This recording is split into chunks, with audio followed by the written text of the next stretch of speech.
Surah Kahf. We had stopped yesterday at verse number 31, and today we are going to start, inshallah, from verse number 32. Now, before we proceed further, let me remind you of the arrangement of Surah Al Kahf.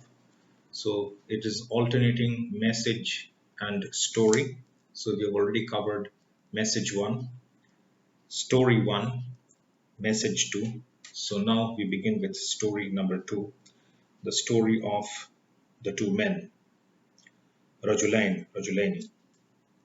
So this is where we start with, and I would highlight one more important aspect that comes out from this verse. So let's start. أعوذ بالله من الشيطان الرجيم بسم الله الرحمن الرحيم وإضرب لهم مثلا وإضرب لهم مثلا رجلين. Let's take a break over here. Let's stop over here and reflect on this part of the verse. It says وَاضْرِبْ لَهُمْ مَثَلًا رَجُلَيْنِ. Now, we were discussing about the word daraba, if you remember. We were discussing about the word daraba in verse number 11 for darabna, and I had told you at that time that this was something which Allah subhanahu wa ta'ala did, and it was not hit, though the basic meaning of daraba is huwa daraba, he hit or to hit, but it can mean different things in context. وَاضْرِبْ لَهُمْ مَثَلًا رَجُلَيْنِ. What is the meaning of wadrib and idrib? Wa idrib and idrib, the same derivative form of the word daraba. This is the command verb. So if we were to stick to the basic meaning, we would translate it as and hit for them an example of the two men. That is how would we translate it. But does it make sense? And hit for them an example of two men. This is not we translate, and we translate set forth for them or give them an example. So depending on the context, the word daraba, which has multiple meanings, we have to select the most appropriate meaning and not stick to the basic meaning always, he hit or to hit. It doesn't make sense. Hit for them an example doesn't make any sense. So that's the point that I was trying to highlight. So daraba, if you were to now give you some more details about verse number 11, the reference in verse number 11, it would be somewhat, and he did daraba to their ears. We would stick with that phrase, Arabic phrase, and then we would explain. As a result of Allah doing daraba to the ears of the people of the cave, of the companions of the cave, Ashab al-Kahf, what happened was they were totally cut off. So he did something which we do not really understand what he did with the ears, but what happened as a consequence of which we can understand. So it was not a veil. Definitely, it was not a veil. Veil is something which restricts. Darab is something. It has a positive connotation to do something, not to abstain or to restrict something. It is a positive attribution towards anyway. So let's proceed. Having clarified this, let's proceed with verse number 22. Set forth to them the parable of two men. For one of them, we provided two gardens of grapevines and surrounded them with date palms. In between the two, we placed tillage. Each of those gardens brought forth its produce and failed not in the least therein in the midst of them, because the river to flow. Abundant was the produce this man had. He said to his companion in the course of a mutual argument, more wealth have I than you, and more honor and power in my following of men. He went into his garden while he wronged himself. He said, I deem not that this will ever perish, nor do I deem that the hour of judgment will ever come. Even if I am brought back to my Lord, I shall surely find there something better in exchange. His companion said to him, in the course of the argument with him, dost thou deny him who created thee out of dust, then out of a sperm drop, then fashioned thee into a man? But as for my part, Allah is my Lord, and none shall associate with my Lord. Why didst thou not, as thou wentest into thy garden, say, Allah's will be done? There is no power but from Allah. If thou dost see me less than thee in wealth and sons, it may be that my Lord will give me something better than thy garden, and that he will send on thy garden thunderbolts by way of reckoning from heaven. making it but slippery sand. Or the water of the garden will run off underground so that thou wilt never be able to find it.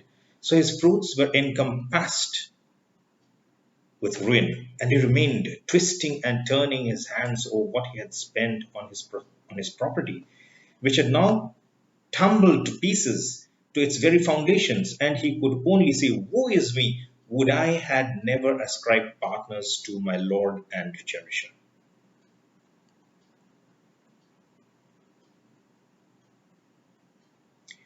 وَيَقُولُ يَا لَيْتَنِي لَمْ يُشْرِكْ بِرَبِّي أَحَدًا. Woe to me!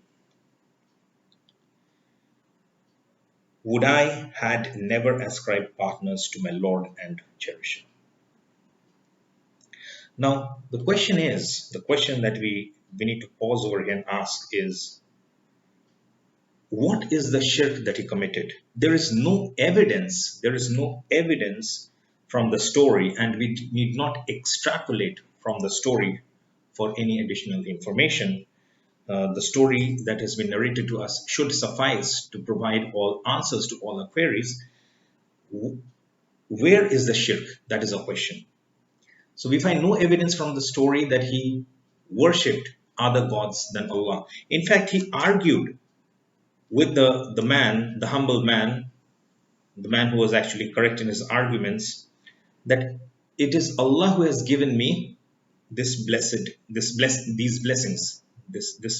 I mean, Allah has blessed me with this, with the property, with more children. So even if I were to go back to my Lord, it is He who will provide me more, even in the hereafter. That was his argument. So there is no question, there is no information as to he worshipping other partners. But then he worshipped his own nafs, his own self, his own desires. That is what it is being referred to. Have you seen the man who takes his own desires as his Rabb, as his Lord, as his Ilah, as his God? So that is the verse which will come later in the Quran, and we will discuss at that time. That is being referred to. I mean, this clarification is explained through that particular verse. So the shirk is basically associating his own desires, his own self, giving precedence to his own self and own desires over and above Allah subhanahu wa ta'ala, and not acknowledging the blessings of Allah subhanahu wa ta'ala. So that was the shirk. Okay, nor had he numbers to help him against Allah, nor was he able to deliver himself. There the only protection comes from Allah, the true one. He is the best to reward and the best to give success. Set forth to them the similitude of the life of this world. It is like, okay, so basically the story, the second story, which is possibly, uh, if I were to say the least important, it doesn't sound very proper of me to say so, but perhaps we could say that the other four stories are more important in this surah than the story that has been highlighted in the second story, in the second one, the story of the two men. The others are much more profound in their importance and significance. So, among these five stories, it is perhaps uh, of lesser importance in comparison to the other stories. Okay, so this story was from verse number 32 to verse number 44, and verse number 45 onwards, we will have message number 3. I just again remind you of the pattern or the arrangement of the entire surah. Message, story, starts with a message and ends with a message, and before and after each story there is a message. So now the message will start. Set forth to them the similitude of the life of this world. It is like the rain which we send down from the skies. The earth's vegetation absorbs it, but soon it becomes a dry stubble, which the winds do scatter. It is only Allah who prevails over all things. Wealth and sons are allurements of the life of this world, but the things that endure, good deeds, are best in the sight of their Lord, as rewards, and best as the foundation for hopes. On the day we shall remove the mountains, and thou wilt see the earth as a level stretch, and we shall gather them all together nor shall we leave out any one of them. And they will be marshaled before their Lord in ranks with the announcement, Now have ye come to us bare, as we created you first. Aye, ye thought we shall not fulfill the appointment made to you to meet us. And the book of deeds will be placed before you, and thou wilt see the sinful in great terror because of what is recorded therein. They will say, Ah, woe to us! What a book is this! It leaves out nothing small or great, but takes account thereof. They will find all that they did placed before them, and not one will thy Lord treat with injustice. So this again is a short message, easy to understand, not difficult at all, verses 45 to 49. So once we are done with story number 2, message number 3, what is the expectation? Story number 3.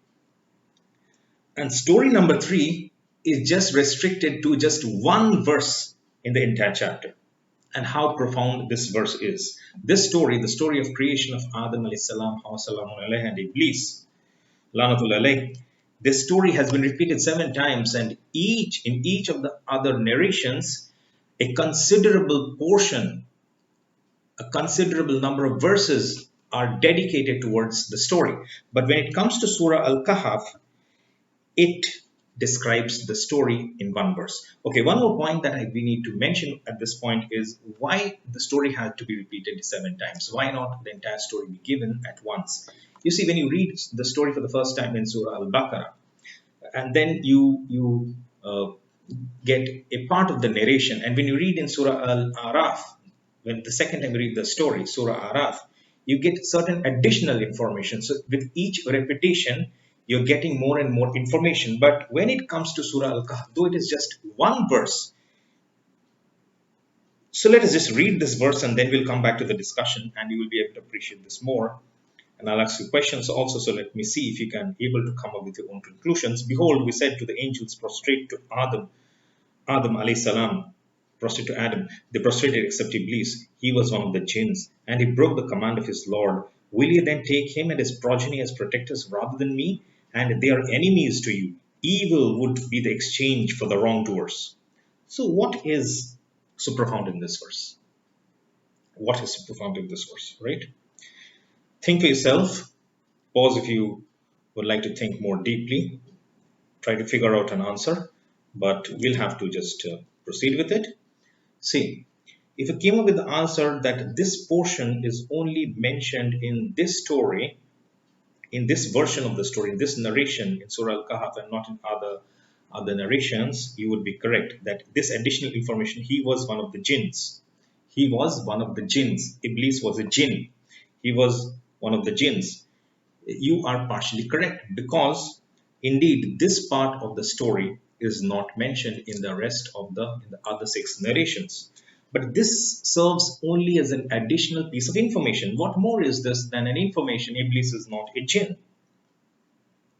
Iblis is, in addition to the story, Iblis is a jinn. Iblis is a jinn.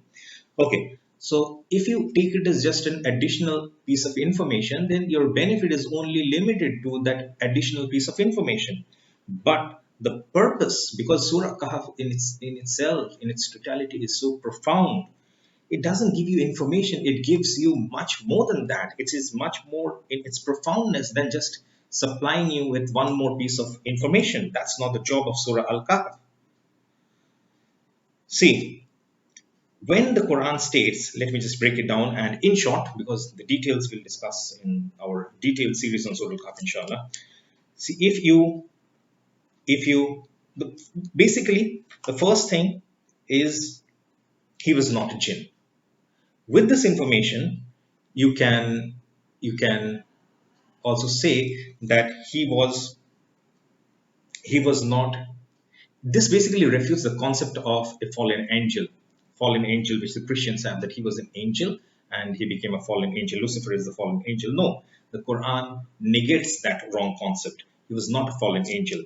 Now you go back to the story of all other 6 times.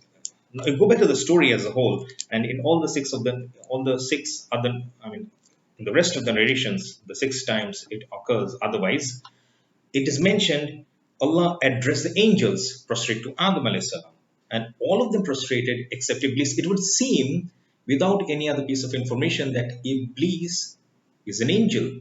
Leave this verse out for a while.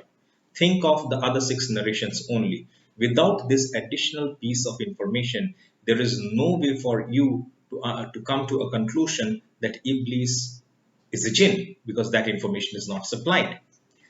That information is only supplied in this verse of Surah Al-Kahf. I think I said I would try to make this short, but then it's becoming longer. Anyway, so it would seem that Iblis was amongst, he was an angel. So when the angels were addressed by Allah subhanahu wa ta'ala to prostrate, every one of them prostrated, all of them prostrated except Iblis. It would seem that he was an angel. But we also know angels cannot, they do not have a free will of their own. They cannot disobey. They do not disobey. They will not disobey the commandments, the commands of Allah subhanahu wa ta'ala. They cannot disobey. Wait, but if they cannot disobey the command of Allah subhanahu wa ta'ala, how come Iblis is disobeying? So basically, it's giving an entire methodology to the study of the Quran, to this approach that is to be taken for the study of the Quran. The methodology is, do not take a verse in isolation. It can lead you to wrong conclusions. So now, if you take a verse in isolation, your conclusions can be wrong. You have to take the Quran as a whole in its totality. So it would be contradictory, internal contradiction in the Quran, if you were to take the narration of the other six verses, that the angels were told to prostrate and all of them prostrated except Iblis. But being an angel, he cannot disobey. So there seems to be a contradiction. Once this verse comes, you just do not get an additional piece of information, you get clarification and a methodology for the study and approach of the Quran for Islamic studies, that do not take a verse in isolation. It can lead you to wrong conclusions. Rather, take the Quran as a whole. Okay, with this explanation, we move ahead. And as I said, the story number 3 is just restricted to one verse, but yet how profound the verse is. And then, so after story number 3, what do we expect? Message number 4, right? Because we started with the message. So message, story, message, story. So message, story, message, story, message, story. So 3 iterations are done. So the 4th message will now come up. And this is about, I think this is about 9 verses. So let's read that message, that passage. And it's quite simple to understand.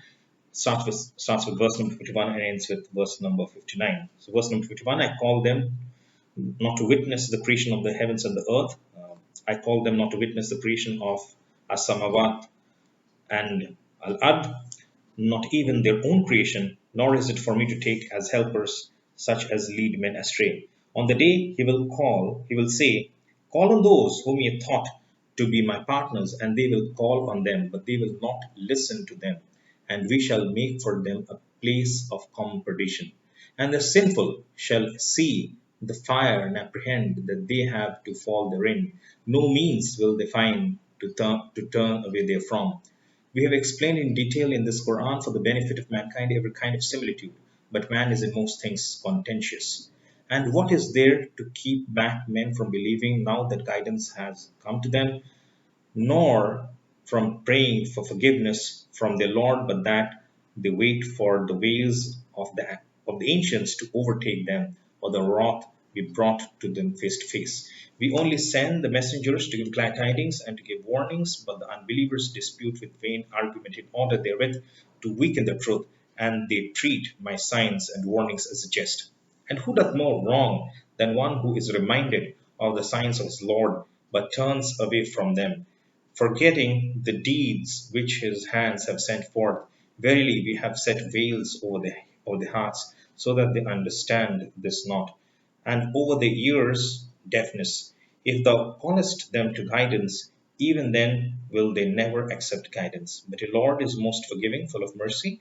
If he were, if he were, if he were to call them at once to account for what they have earned, then surely he would have hastened the punishment. But but they have the appointed time beyond which they will find no refuge. Such were the towns we destroyed when we committed when they committed iniquities, but we fixed an appointed time for their destruction. This is a relatively, in fact, all the messages are very simple to understand, except maybe for the first 10 verses and the last 10 verses, the first 8 verses rather, because for the 9 and 10 is part of the story. Okay, so now what do we expect? The next story, story number 4. Story number 4. So after this, there will be one more story. So story number 4, it begins with verse number 60. So we'll read that story, and then we'll also have to give you a little bit of a background, because the background is not mentioned in the Quran. It's to be found in in the Hadith and other texts. So it says, verse number 60. Behold, this is the story, by the way, of Musa alayhi salam and Khidr alayhi salam.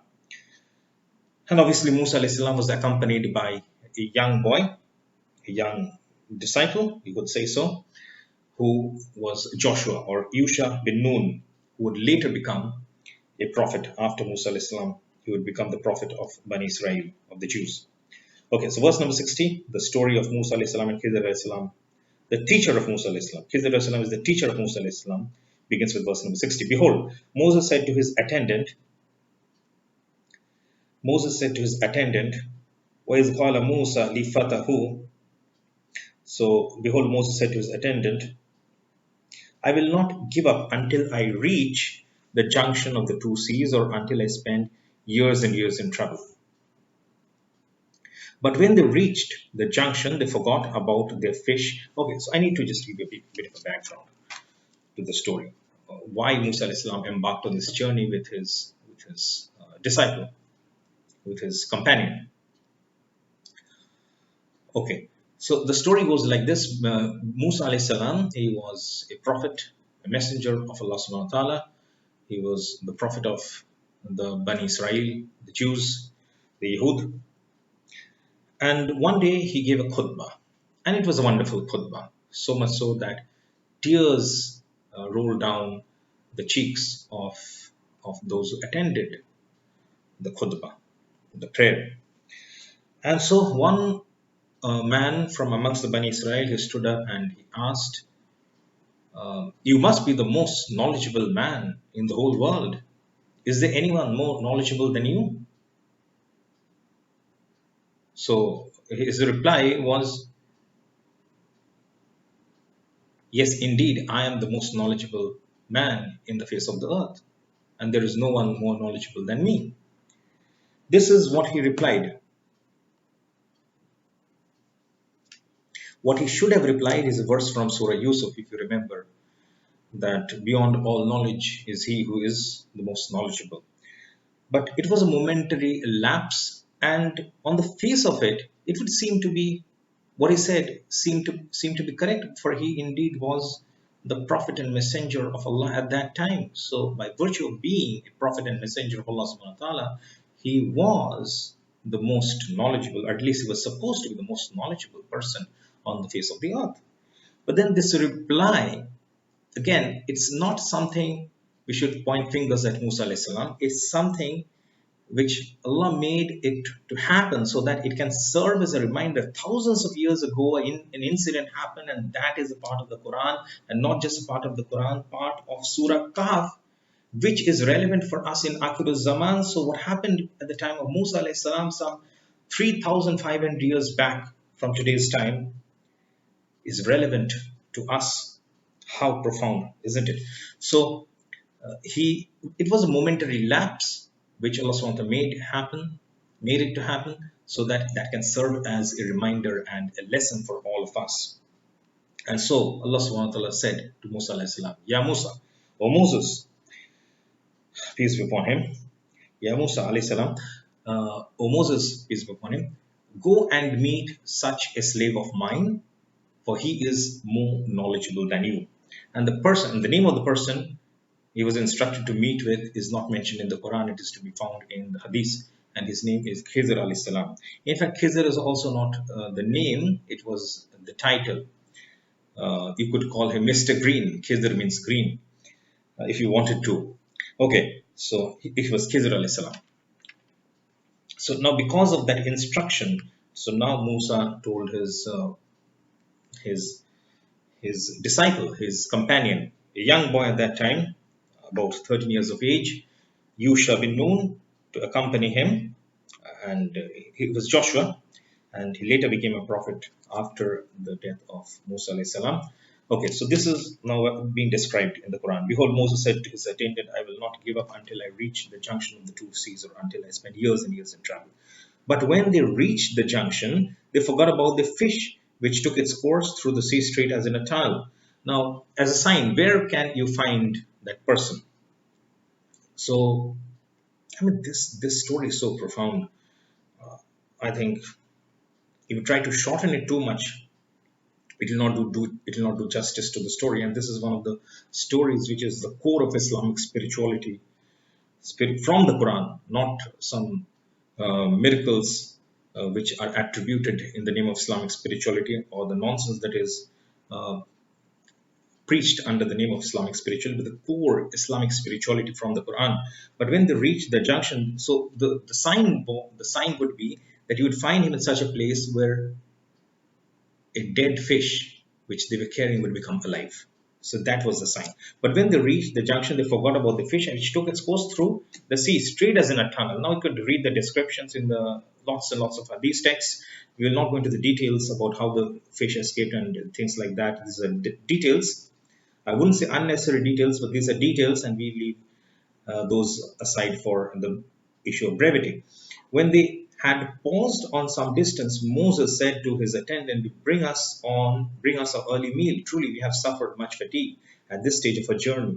He replied, Sawest thou what happened when we betook ourselves to the rock? I did indeed forget about the fish. None but Satan made me forget to tell you about it. It took its course through the sea in a marvelous way. Moses said, That was what we were seeking after. So they went back on their footsteps, following the path they had come. So they found one of our servants, on whom we had bestowed mercy from ourselves, and whom we had taught knowledge from our own presence. Moses said to him, May I follow thee on the footing that thou may teach me something of the higher truth which thou hast been taught? The other said. So now Khizr alayhi salam is replying, Verily thou wilt not be able to have patience with me. For how canst thou have patience about things which are beyond your knowledge? Moses said, Thou wilt find me, if Allah so will, truly patient, nor shall I disobey thee not. The other said, If then thou wouldest follow me, ask me no questions about anything until I myself speak to thee concerning it. So they both proceeded until they were in the boat. He scuttled it. He made a hole in the boat. Said Moses, Hast thou scuttled in it in order to drown those in it? Truly a strange thing hast thou done. He answered, Did I not tell thee that thou canst have no patience with me? Moses said, Rebuke me not for forgetting, nor grieve me by raising difficulties in my case. Then they proceeded until when they met a young boy. He slew him, he killed him. Moses said, Hast thou slain an innocent person who had slain none? Truly a foul, unheard thing hast thou done. He answered, Did I not tell thee that thou canst have no patience with me? Moses said, If ever I ask thee about anything after this, keep me not in thy company. Then wouldst thou have received full excuse from my side. Then he proceeded until when they came to the inhabitants of a town, they asked them for food, but they refused them hospitality. They found there a wall on the point of falling down, but he set it up straight. Moses said, If thou hadst wished, surely thou couldst have exacted some recompense for it. He answered, This is the parting between me and thee.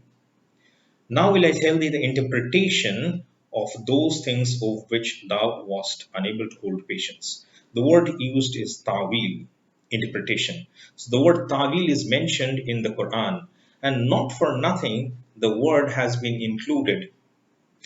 Not for nothing the word has been included in Surah Al-Kahf. The interpretation of the Quran, this is so important. People have forgotten about the science, the interpretation of the Quran.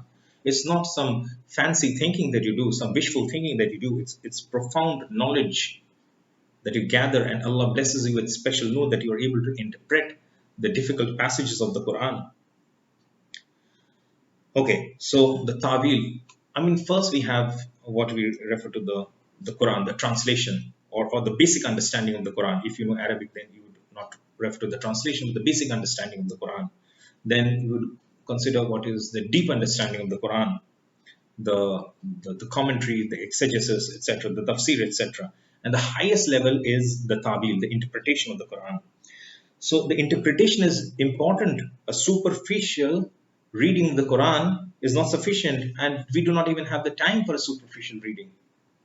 Forget about a detailed reading and the interpretation, but this is being reminded to us. A superficial reading uh, will not give you optimum results. You need to go deep, and not just go deep, you need to interpret, you need to be at that level. So as for the boat, now Khidr al-Salam is starting with the explanations. As for the boat, it belonged to certain men in dire want. Poor people, poor fishermen. They plied on the water, but I but wished to render it unserviceable. But there was after them a certain king who seized every boat by force. And when he would find that this boat is unsuitable, he would not capture it by force. As for the youth, his parents were people of faith, and we feared that he would grieve them by obstinate rebellion and ingratitude to Allah. So we desired that their Lord would give them in exchange a son better in purity of conduct and closer in affection. As for the wall, it belonged to two youths, orphans in the town. There was beneath it a buried treasure to which they were entitled. Their father had been a righteous man. So the Lord desired that they should attain their age of full strength and get out their treasure, a mercy and favor from their Lord. I did it not of my own accord. Such is the interpretation of those things over which thou wast unable to hold patience. And this is where the story ends. Now, I had narrated the story real fast. We will obviously go into the detailed explanation in our detailed series on Surah Al Kahf, but there was a reason why I decided to do so. I will try to give an overall brief explanation now. The story has been repeated and narrated and written about countless times to mention about these three stories, but the basic importance is not, this is not even the most important aspect of the story, the three incidents that happened. This is not even nowhere close to the real importance of the story. Uh, Obviously, we cannot discuss everything, uh, but let me just give you some hints so that you get some time and some opportunity to think about. See, question number one, if you know that you have to go to a specific place, the junction of the two seas, and they knew where they exactly they were heading for, okay, so is it possible for you to miss that place? Is it possible for you to miss that place? How can it be possible for you to miss that place when you know you are going towards that specific place? It's not actually possible for you to miss that place. How could they miss that place? This is the first question. Is it something more than physical? I'm not saying that this is purely metaphysical, transcendental in its meaning, and this incident or the event is not real. I'm not suggesting that, but there is more important aspects associated with the story than just the physical realities. The physical realities did happen, we believe in that, but there is more profoundness hidden beneath the story. Okay, so that is something you need to think about.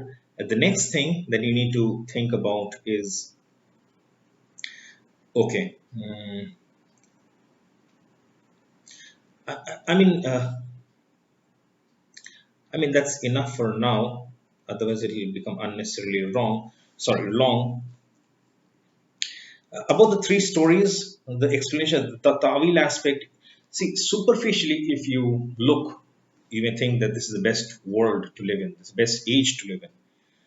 But if you are able to truly understand the reality of the modern world and the modern age, you would know that the Dajjal has a total control over our lives, our world, our age. This is something which we need to reflect upon. Obviously, as I'm saying, we will have to actually delve into this story in much, much, much, much more details, and we'll do that inshallah. But okay, and another interesting incident that I would like to so keep a watch, keep thinking about this verse number 78, where the interpretation is being mentioned. So superficially, you would be fooled. But if you look, truly are able to appreciate the inner realities, then there's much more to it. Okay, the other thing that I just remembered is what is Majma al Bahrain that it talks. We have to go to the two seas. Obviously, it's a physical place, the junction of the two seas. But is there more to that than just the physical reality? It seems so. If you read the tafsir of Imam Baydawi, we don't even hear the names of such scholars today. Yeah, he says, and rightly so, correctly so, that there is a metaphysical, a transcendental, a spiritual aspect that is mentioned along with this narration in the story, and that is the two seas, or the two oceans, Majma al Bahrain, Jama of the Bahrain. Bahrain is the dual form of Bahr, sea or ocean. So basically, what it means is the two, we're able to understand reality when we have the two, when we have an amalgamation of the two oceans of knowledge, the external, the internal. Unless those two mix, we would not be able to penetrate the reality, the true reality. So that is an important aspect which is also highlighted in the surah. If you think that I'm just talking about some hazy things, it's not quite hazy. We can actually speak in great details about this aspect, and I would then at that point of time clarify to you what exactly it means. But at least I've given you some food for introspection, reflection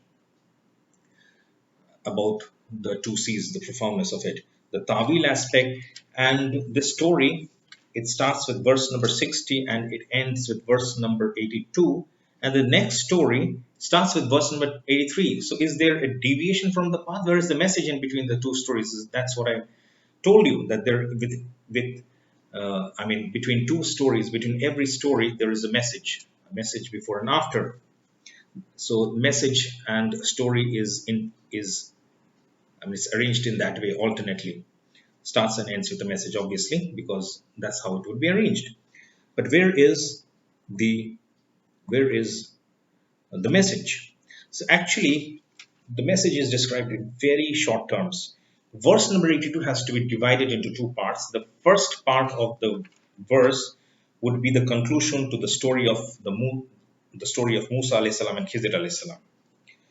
As for the wall, it belonged to two youths. The explanations had started, if you remember, the verse number 70 talks about Ta'wil interpretation. Verse number 79 onwards actually starts with the interpretation.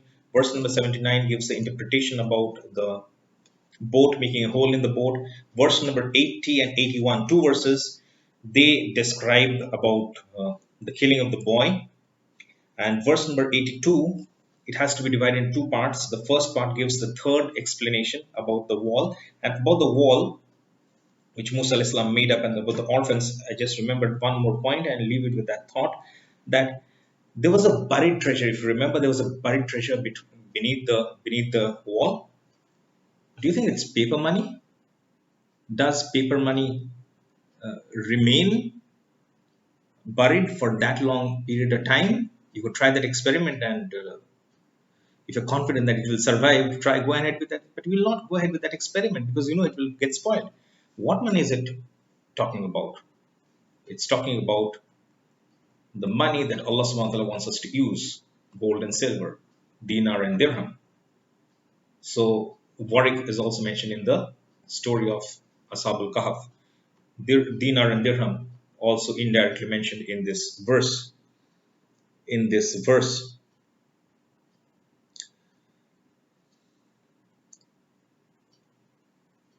where is it?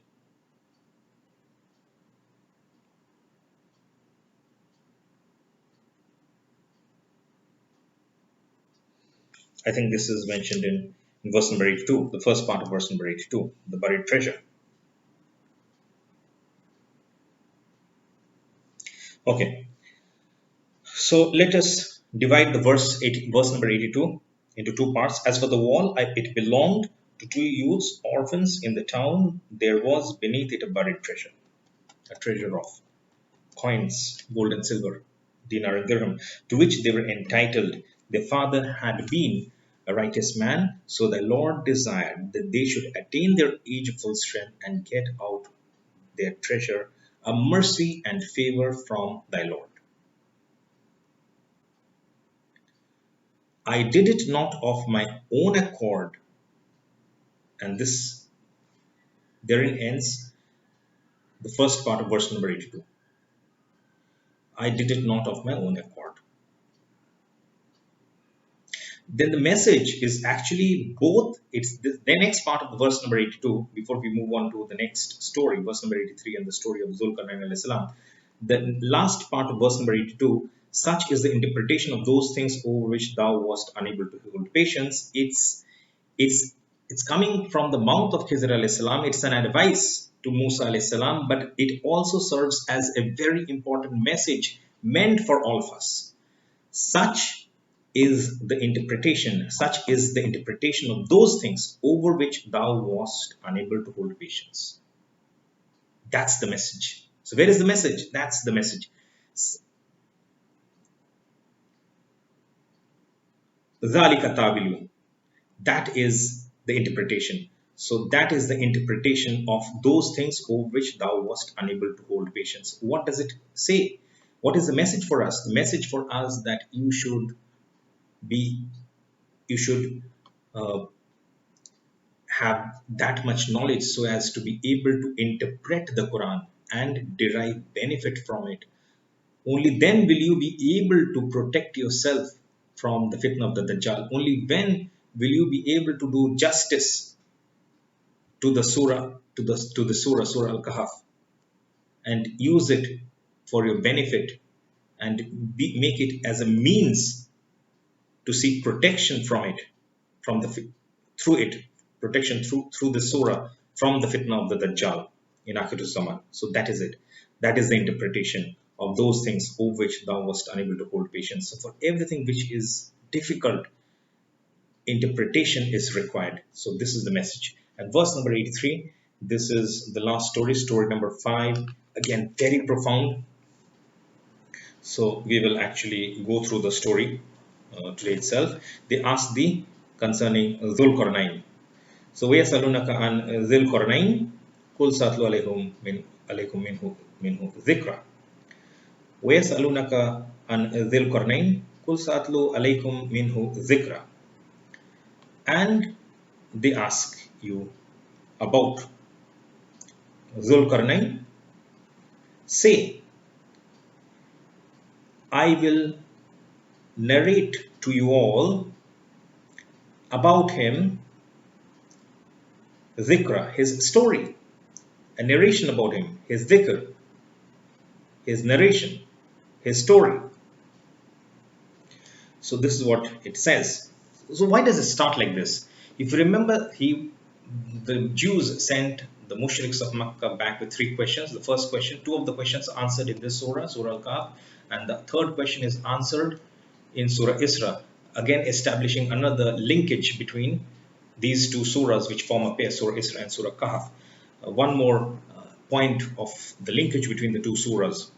So that was addressed in Surah Isra. One of the questions were addressed in Surah Isra, chapter number 17, verse number 85. Where Salunakani they ask you concerning the Ruh, the spirit. And we had discussed about that during a discussion on Surah Isra, albeit in brief. But then the other 2 questions were, ask him about the youths of the cave, for there is a marvelous story about them. And the third question was, the other question was asking about the great traveler who traveled to the 2 ends of the world. And that was the story of Dhul-Qarnayn alayhi salam. So they asked you, so that is why it starts. They asked thee concerning Dhul-Qarnayn. Say, I will rehearse to you something of his story. Verily, we established his power on earth, and we gave him the ways and the means to all ends. One such way he followed. Fatba Sababa. Until when he reached the setting of the sun, he found it setting in a spring of murky water. Near it he found a people. He said, O Dhul-Qarnayn, thou hast authority either to punish them or to treat them with kindness. He said, Whoever doth wrong, we shall punish. Whoever doth wrong, him shall be punished. Then shall he be sent back to his Lord, and he will punish him with the punishment unheard of before. But whoever believes and works righteousness, he shall have a goodly reward, and easy will be his task as we order it by our command. Then followed he another way, until when he came to the rising of the sun, he found it rising on a people for whom we had provided no covering protection against the sun. He left them as they were. We complete the second journey, Summatva Sababa. Then he followed another way until he came to the rising of the sun. He found it rising on a people for whom we had provided no covering, protection, no covering protection against the sun. He left them as they were. We completely understood what was before him. Thummatva Sababa, the third journey. Then he followed another way until when he reached a tract between two mountains, he found beneath them a people who scarcely understood a word. They said, Uzul Karnain, the Gog and Magog people. So this is the reference of one of the great signs of the last age, Gog and Magog. And this issue will again be brought up in Surah Anbiya. We'll have some discussion at that time. We'll have much more discussion when in our detailed series on Surah Al-Kahf. Gog and Magog is a very prominent sign of the last stage, and we need to understand it properly. They said, O Zulkarnain, the Gog and Magog people do great mischief on earth, mufsiduna fil ard. They do great mischief on the earth, on the land. Shall we then render thee tribute in order that thou mightest erect a barrier between us and them? He said, the power in which my Lord has established me is better than tribute. Help me therefore with strength and labor, with manpower. I will erect a strong barrier between you and them. Bring me blocks of iron. At length, when he had filled up the space between the two steep mountain sides, he said, blow with your bellows. Then, when he made it red as fire, he said, bring me that I may pour over it molten copper. Thus were they made powerless to scale it or to dig through it. He said, this is a mercy from my Lord, but when the promise of my Lord comes to pass, he will make it into dust, and the promise of my Lord is true. On that day we shall leave them to surge like waves on one another, and the trumpet shall be blown, and we shall collect them all together, and we shall present hell that day for unbelievers to see, all spread out. So, this is verse number 100, and verses 83 to 100. This portion actually describes about the story of the fifth story, the story of Zulkarnain alayhi salam, and about Gog and Magog, about the Gog and Magog people. Verse number 101 to 110, verse number 101, 101 to 110, verse number 101 to 110, the last 10 verses will form a part of the concluding message of this surah. So let us go through the concluding message before we come back to this fifth story. The concluding message, verse number 101 onwards, unbelievers whose eyes had been under a veil from remembrance of me and who had been unable even to hear, do the unbelievers think that they can? So, verse number 101, let's read it again. So, unbelievers whose eyes had been under a veil from remembrance of me and who had been unable to even to hear. And this draws from the previous verse also, that and we shall present hell that day for unbelievers to be all spread out. So it's verse number 101 speaks in reference to that also. Unbelievers whose eyes, verse number 101, unbelievers whose eyes had been under a veil from remembrance of me and who had been unable even to hear me. Do the unbelievers think that they can take my servants as protectors besides me? Verily we have prepared hell for the unbelievers for their entertainment. Say, shall we tell you of those who lose most in respect of their deeds? Those whose efforts have been wasted in this life while they thought that they were acquiring good by their works? They are those who deny the signs of their Lord and the fact of their having to meet him in the hereafter. Vain will be their works, nor shall we on the day of judgment give them any weight. That is their reward, hell. That is their reward, hell, because they rejected faith and took my signs and my messengers by way of jest. As to those who believe and work righteous deeds, they have for the entertainment the gardens of paradise, the gardens of paradise, wherein they shall dwell for aye. No change will the wish for from them. Say, if the ocean were ink wherewith to write out the words of my Lord, sooner would the ocean be exhausted than would the whole of my Lord, than would the words of my Lord, even if we added another ocean like it for its aid. Say, this is the last verse, verse number 110. Say, I am but a man like yourselves. The Prophet ﷺ is being instructed to say, I am but a man like yourselves, but the inspiration has come to me that your God is one God. Whoever expects to meet his Lord, let him work righteousness, and in the worship of his Lord, admit no one as partner. This last verse is also very profound. There is a huge controversy. We will not go into the controversy, try to figure out what the controversy is about. Uh, both sides, both parties to the controversy bring the same verse as a proof. Obviously, if you don't have an understanding of Arabic, you would not even appreciate how the verse can be distorted.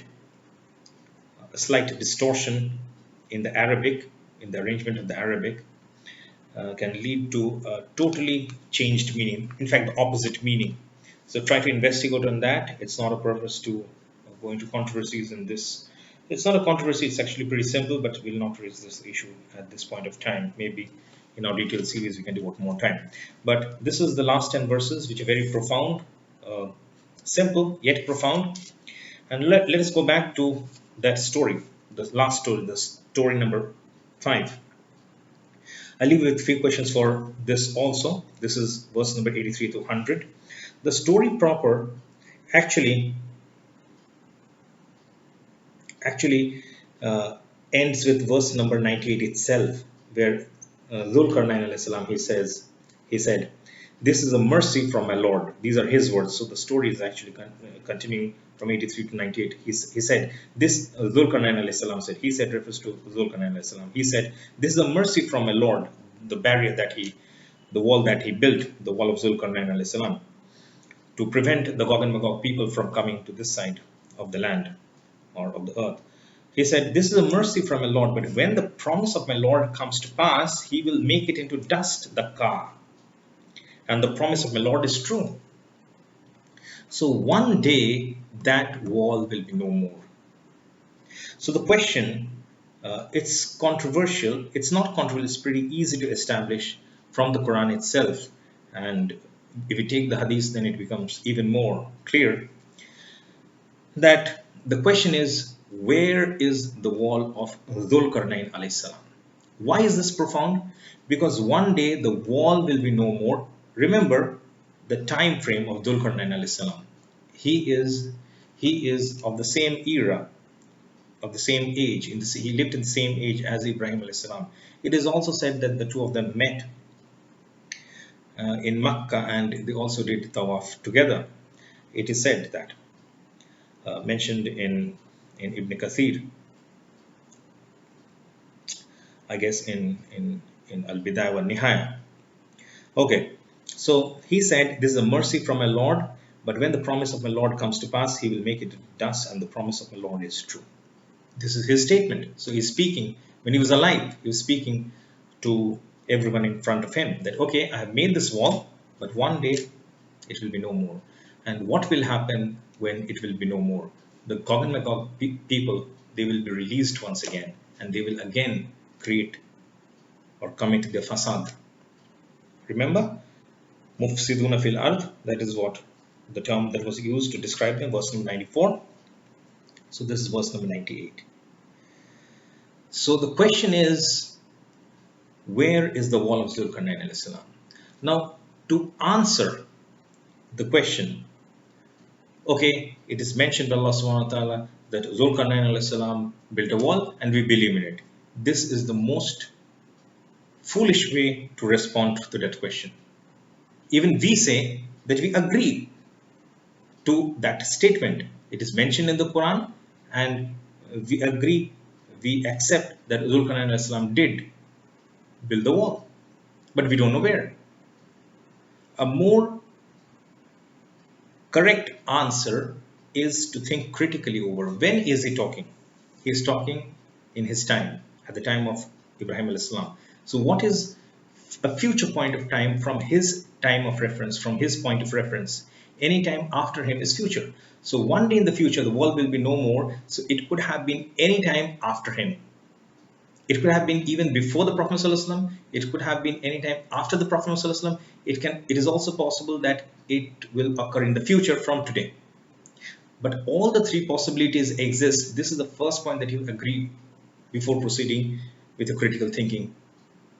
Otherwise, you'll not be able to come up with any conclusion. So all three possibilities exist. Before the Prophet ﷺ, after the Prophet ﷺ, till today, or it will happen in some future point of time. It will happen, if it is to happen at a future point of time, then you have to tell me where the world is. Because one day the world will be no more. I think I've given sufficient hints, and we can actually prove that the world is no more and Gog and Magog has come out. We can prove it from the Quran. Uh, we have to take Surah Anbiya into account. We have to take some hadith into account to make our case stronger. And it's very easy to prove that. In fact, I have spoken about this in my lecture, in some of my lectures also. Okay, so that is something I wanted to leave you with. And then verse number 99 and 100, it actually sort of concludes, it sort of tapers off the conclusion of the story, not very direct, but indirectly tapers off. Verse number 99, after he makes the statement that one day the world will be no more and the promise of the Lord is true. Verse number 99 says, on that day we shall leave them to surge like waves on one another. The trumpet will be blown and we shall collect them all together. And then actually verse number 99 is to be divided into two parts. On that day we shall leave them to surge like waves on one another. Full stop. The trumpet will be blown. Actually it should be then the trumpet will be blown. Then means not immediately, but how long after? Because if you think the Gog and Magog has not come out, you will interpret verse number 99 differently. And if you think they have come out, you will interpret it differently. But which is the correct interpretation? That is actually clarified in verse number 95 and 96 of Surah Anbiya, chapter 21, verses 95 and 96. So the correct understanding is that they have come out. As I said, we will be able to explain once we reach Surah Anbiya. We'll actually remind you of these verses in conjunction with Surah Anbiya and present the whole picture to you. It will be easy for us to do so at that time. So on that day, we shall leave them to surge. When? On which day? When the wall is broken, when the wall is no more. On that day, we shall leave them to surge like waves on one another. Full stop. Can we divide a verse? Yes, we can. Because the verse is not a sentence. A verse can have multiple sentences. You look at any verse of the Quran, look at Ayatul Kursi, Surah Baqarah, chapter verse number 255. It has some 9-10 verses, 9-10 sentences in it. Sometimes a single sentence is spread of two verses. Alif Lam Mim, it's a verse. Alif Lam Mim, it's a verse. Verse or ayah is what the Prophet ﷺ defined it for us. There is no logic behind a verse. So multiple sentences, they can form a verse. So verse number 99 is divided in two parts. You could say verse is a paragraph. Then we have a ruku, which you can then refer to as a section. Let's keep verse as verse. So verse number 99 is to be divided in two parts. On that day we shall leave them to surge like waves on one another. Full stop. The next part of the verse. After that, how long after that? That has not been discussed. But after that, whether immediate or whether much, much later, that has not been discussed. Then the trumpet will be blown, and we shall collect them all together, and we shall present hell that day for unbelievers to see, all spread out. So those who do not believe in the Quran, it does not necessarily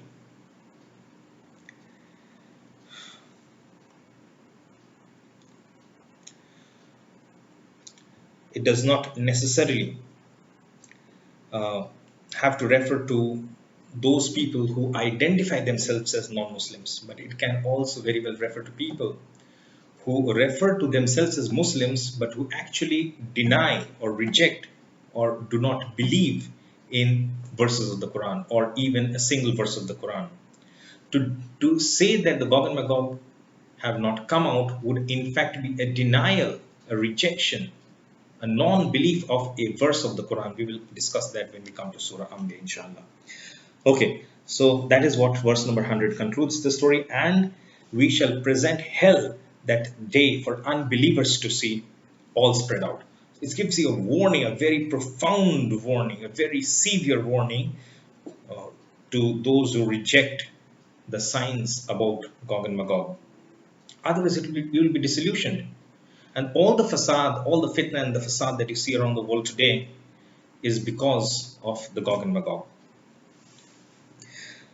So let's read the last three verses. It's very profound of the story of Gog and Magog, of Zulkarnain al-Islam and of Gog and Magog. He said, Zulkarnain al-Islam said, "This is a mercy from my Lord, but when the promise of my Lord comes to pass, he will make it into dust, and the promise of my Lord is true."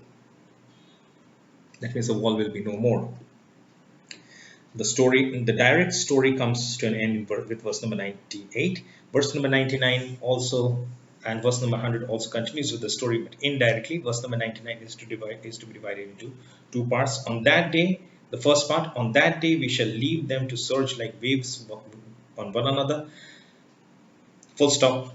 The second sentence of this verse, the trumpet will be blown and we shall collect them all together. Verse number 100 concludes, and we shall present hell that day for unbelievers to see, all spread out. So with verse number 100, the story comes to an end.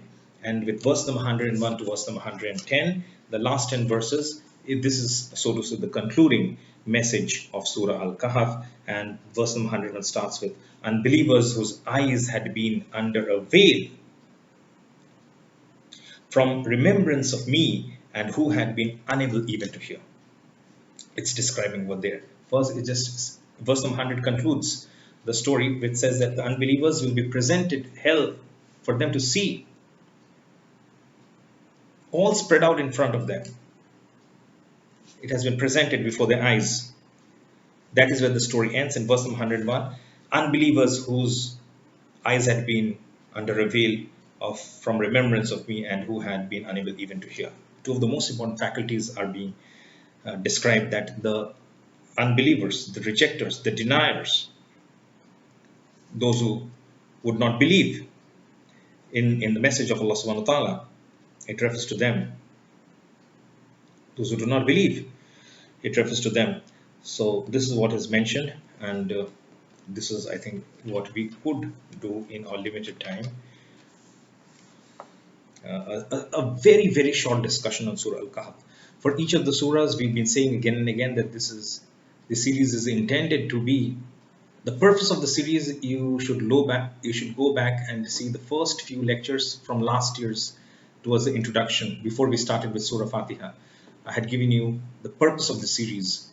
It is meant to be just a personal reading, so that there is a simultaneous recording, so that when you hear it, the entire Quran is repeated in front of you, because hearing is more easy for some of us than to read it.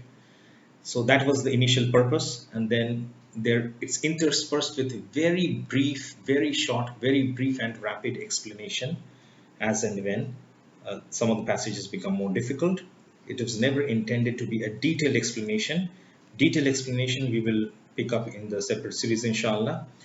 If I were to say to you what we have discussed in Surah Kahf, for other surahs, the ratio would somewhat be different, the percentage would somewhat be different.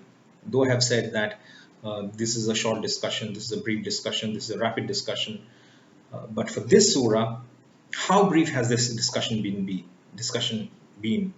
Perhaps I have presented to you of Surah Al-Kahf 1% of what I could have conveyed. So that is how brief an explanation we have been able to manage in this series. 1%. So you can imagine, I have given you some of the questions which you have not even explored, There were multiple points even in this story, the story number 5, which are very profound, which we decided not to explore in this series. So it's just 1% or maybe less than 1% of Surah Al-Kahf that we have been able to present in this series. So you can imagine how much more detailed can Surah Al-Kahf be if we had to add the 99 plus percent, more than 99%, 99% or more, uh, that's still left unexplored. So there will be questions, and you would see it will benefit us. That is because we intended that this series be short, and inshallah, when we'll deal with the surah in details, inshallah, it will be much, much, much more beneficial to all of us, inshallah. So that's it. If 1% is so much, how much more could 100% be, inshallah? Okay, so with this we come to an end to Surah Kahf, and inshallah tomorrow, from tomorrow onwards we'll continue with the other surahs. Tomorrow we'll start with Surah Maryam, inshallah, which is chapter number 19, surah number 19. So that's it for now. Wa akhiru da'wana and alhamdulillahi rabbil alameen.